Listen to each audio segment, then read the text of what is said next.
السلام عليكم ورحمة الله وبركاته، أهلا بكم في فيديو جديد وفي فيديو جميل. وفي الفيديو بتاعنا النهارده بصراحة كده كلام جميل جدا بيتقال من سوريا عن مصر. حصل معاها موقف يا جماعة في مصر، وبصراحة يعني بتتباهى وبتفتخر بالموقف اللي حصل معاها في مصر ده. لكن إيه هو الموقف؟ إحنا مش هنقول إيه هي الموقف، هنسيبها بنفسها اللي تقول إيه هي الموقف. وشوف بنفسك طبعا يا جماعة السورية بتقول إيه عن مصر والمصريين. يلا بينا. السلام عليكم أصدقائي، حياكم الله. وجهت السيدة سوريا في مقطع فيديو لاقى تفاعلا واسعا رسالة شكر لشاب مصري مجهول ساعدها على إخراج سيارتها بعدما علقت بالرمال على جانب أحد الطرقات بالإمارات. هذا وروت السيدة والتي تدعى عهد أبو محمود في مقطع فيديو بثته على حسابها فيسبوك، ولقى تفاعلا ضخما إنها كانت عائدا من عملها فغرزت سيارتها في الرمال، حيث كانت مضطرة للوقوف إلى جانب الطريق لتتحدث بالجوال ولم تعرف ماذا تفعل وبماذا تتصرف. كما وأضافت أن أكثر سائقي السيارة الذين مروا بجانبها رأوها ولم يتوقفوا لمعرفة سبب وقوفها. امبارح وانا راجعة من الشغل غرزت سيارتي بالرمل لاني كنت مضطرة اوقف على جنب الطريق منشان احكي تليفون. ما عرفت شو بدي اعمل، ما عرفت شلون اتصرف. اكثر السيارات اللي مرقوا شافوني واقفة ما حدا منهم وقف، لحد ما بالاخر اجا شاب مصري وقف وساعدني وحاول انه يشيل السيارة، بس للاسف ما كان معه المعدات المطلوبة لحتى يقدر يشيل لي السيارة. حمل حاله ومشي. انا فكرته رح يروح وما عاد يرجع، ورجعت لنفس المعاناة. شو بدي اعمل؟ شو بدي اسوي؟ ما بعرف شو اتصرف بهيك موقف.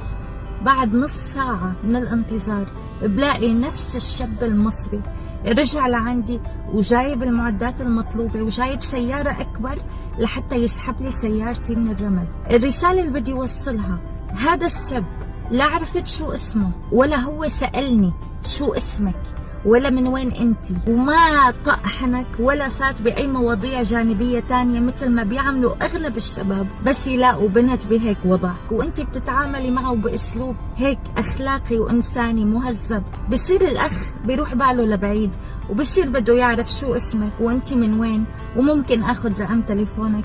الشاب اللي ساعدني امبارح ما سألني شو اسمك ولا سألني انتي من وين ولا طلب رقم تليفوني، اجا ساعدني وراح ضيع من وقته وراح جاب السيارة وجاب المعدات ورجع اجا لعندي وشلي سيارتي من مكانها، وما عرفت لا شو اسمه ولا هو عرف شو اسمي.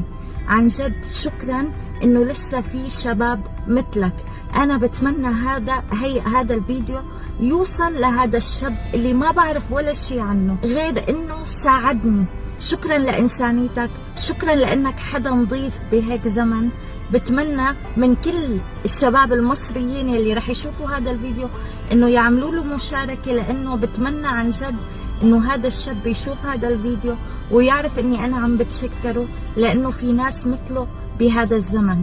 انت انسان عظيم، انت حدا نظيف كتير. وقوبل هذا الفيديو بترحيب كبير جدا من قبل النشطاء خاصة المصريين الذين أثنوا على ابن جلدتهم، مؤكدين أن معدن المصريين الحقيقي يظهر في مثل هذه المواقف الصعبة. فيما دارت معظم الردود والتعليقات من النشطاء العرب على الفيديو حول توجيه الشكر وكلمة الثناء والإطراء للشاب المصري المجهول إلى الآن ولم تكشف هويته بعد، حيث طالبت السيدة السورية المصريين على صفحتها بمشاركة هذا المقطع على أوسع نطاق حتى تصل له رسالة شكر وامتنانها على موقفه النبيل. وكتب أحدهم معلقا على هذا الفيديو: هذا ليس بجديد على أخلاقية الشعب المصري التي توارثها عن النبي موسى عند مروره على عين ماء، وجد بنتين ترعيان الغنم تريدان المساعدة ليشرب غنمهما فسقى لهما ثم تولى إلى الظل وذهب مسرعا ليستريح من الحر كي لا يسمع منهما كلمة شكر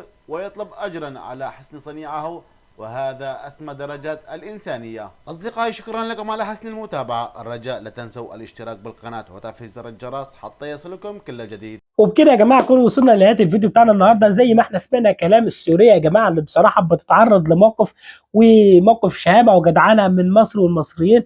وبصراحه كان موقف مشرف جدا. حاجه جميله جدا ان احنا نسمع الكلام الحلو ده بيتقال على المصريين يا جماعه، والمواقف الطيبه دي بتبقى مواقف مشرفه، خاصه لما بنسمع الكلام ده من الدول العربيه وهي بتتكلم علينا بالكلام الحلو ده يا جماعه. بقول لكم ايه، الفيديو خلص، هنفضل نتكلم ونحلو ومش عارف. بقول الفيديو حلو، لو عجبكم ما تنسوش بقى تعملوا لايك الفيديو واشتراك في القناه.